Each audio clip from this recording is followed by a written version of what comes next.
Machine Learning Monday. Hey guys, John Alder here from Codemy.ai, and welcome to the very first video of Machine Learning Monday here on the channel. So from here on out, every Monday, we're going to be doing deep dives into machine learning. And we're going to start by learning the R programming language. Now, you may have heard of R. It's a statistical programming language used in a lot of machine learning and artificial intelligence, but you may just be more familiar with Python. And it's true, Python is used in tons of machine learning and artificial intelligence, but R is super important too. And if you're trying to find a job in the field and you know Python and somebody else knows Python and R, they're going to get the job and you're not. So in the next few videos, I'm going to teach you everything you need to know about the R programming language to get started. It's super fun to play with and it's really kind of cool to use. So in this video, we're going to download and install the R programming language. We're also going to download and install RStudio. RStudio is the popular IDE that just about everybody uses with R. It doesn't come with R, but we can download it and install it for free. The R programming language itself is also free. Everything's free here, so it should be fun. We'll spend a few minutes setting up the RStudio, changing the layout, and playing around with it a little bit. And we'll do just a little bit of R work today,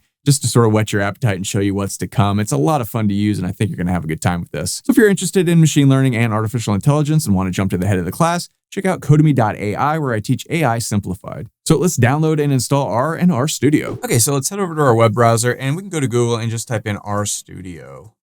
And we need to download and install R and RStudio. They're two separate things, and they come separately. So we can go to this posit.com, however you say that, and RStudio desktop, and come down here, and first we want to install R, and then after that we'll install RStudio. So I'm just going to go ahead and click here to install it. Now this is kind of silly because there's like 8 different screens here. So come through here, find if you're on Linux, Mac, or Windows, and click the appropriate link. I'm on Windows, so I'll click that. And then here, there's a bunch of different things. It says install R for the first time, so I'll click that. All right, then we come over here and install R 4.4.0 for Windows. Now, if this version number changes by the time you watch this video, no big deal. Just download whatever the latest version is. It doesn't matter at all. It's 82 megabytes, so I'll click that. And now, finally, we get to download it. You can save this anywhere. I'm just going to save it to my desktop. And it's a little executable file. It should just take a second to download. It's very small. And now I'm on Firefox, and my downloads are up here in the top right. If you're in Chrome, they're going to be down here in the bottom left. Wherever they are, just go ahead and click that, and let's go ahead and run this thing. Okay, so we get this thing. It asks for the language. You click OK, and then we accept the terms. Install this anywhere. I'm just going to take the defaults, and we want all the things. Yes. You want to customize the startup options? Definitely not. Just accept the defaults. And I'm just going to click through all this stuff. We don't really care. And then this should install. Now, it only takes a second to install, and we're good to go. So I'll just wait a second for this to finish. All right, so we're done. So we can close this screen, head back here to this website we were at the beginning, and now we need to install RStudio, which is decidedly easier to download. We click one button and boom, it's already determined we're on Windows, and so it's ready to download. So again, you can download and install this anywhere. I'm just going to install it on my desktop. Looks like I've already done it in the past. I'll just do it again. And this is a larger file, 215 megabytes. But it should install pretty quickly if you have fast internet. And again, same thing. Let's go ahead and run this. Okay, so we get the RStudio set up. Let's go ahead and click next, and we'll save it anywhere. We just want the defaults for everything, so I'm just going to go through there, clicking next until it gets to the screen where it starts installing. Now, this takes a couple of seconds. It starts real slow and then kind of lags, and then zoom, it shoots up again. So it should go pretty quickly. In the meantime, check out Codemy.ai. All kinds of good stuff there. I've just wasted time. All right, this is almost finished. And okay, we're good to go. So to run this thing, you just want to head over to your Windows Start menu and type in RS, like R space S for Studio, and it should pop up a little icon. Let's just go ahead and click that. We want to run RStudio. So the first time it'll say, which one do you want to run? We want the 64-bit version, the fastest, bestest thing. So click OK.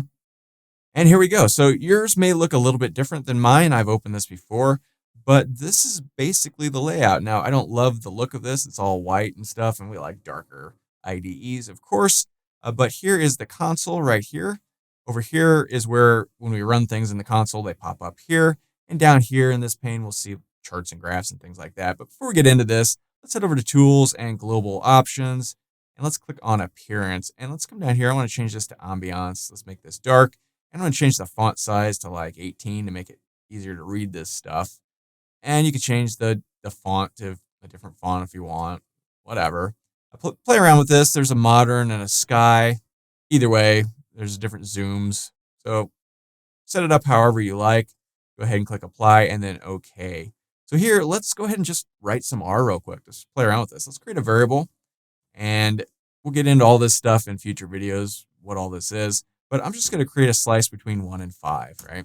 And when I do, it appears right here. So 1 through 5. Very cool. Let's create another one. So let's create a variable y, and it's going to be 6 through 10. There we go. And if we want to get really cool with this, we can plot that now. So let's plot x and y.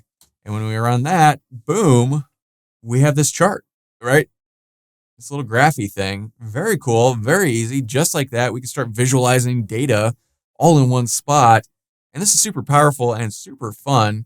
That's kind of all there is to it. Now, what else can we do here? We can come up here to, let's see, file, new file, R script. Now, down here, we're just running stuff in the console. And sometimes you like to do that. Other times you might want to create a file that you can save, share with your colleagues and team members or friends or whatever.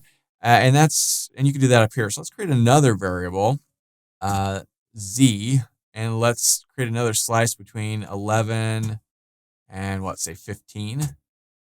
And then let's say we want to sum all of our variables. So x, y, and z.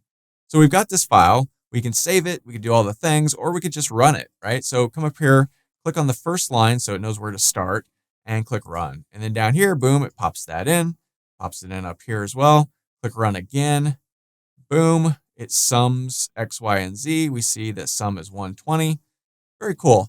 One other thing down here, these charts and graphs, you can save them. You can export them as images or PDFs. Just click the little export thing here. And you can save this as an image. You can save it as a PNG, JPEG, BPM, all the good things. SVG, EPS, that's very cool. You can play around with the width and the height. You can update the preview if you make a change. So if we change this to 1000, boom, you can update it. Very cool. You could save it down here. Same thing with PDF. You can export this as a PDF, give the dimensions and whether you want portrait or landscape, save it at a certain spot. Very cool. You can also preview it. Pops up in another screen. I've got Adobe Acrobat Reader, I think. It popped up in that. Very cool. And this is all free to use. So it's so much fun. So that's all I wanted to talk about in this video. We just wanted to get this all set up and ready to go. In the next video next week on Machine Learning Monday, we'll dive into the R programming language. I think you're going to find it's fairly easy to learn. If you already know something like Python, it's going to be a breeze. And we should speed through it relatively quickly. So be sure to hit the subscribe button so you get reminders to know to come back on Machine Learning Monday next week. And it should be a lot of fun. So my name is John Elder from Codemy.ai, and I'll see you in the next video.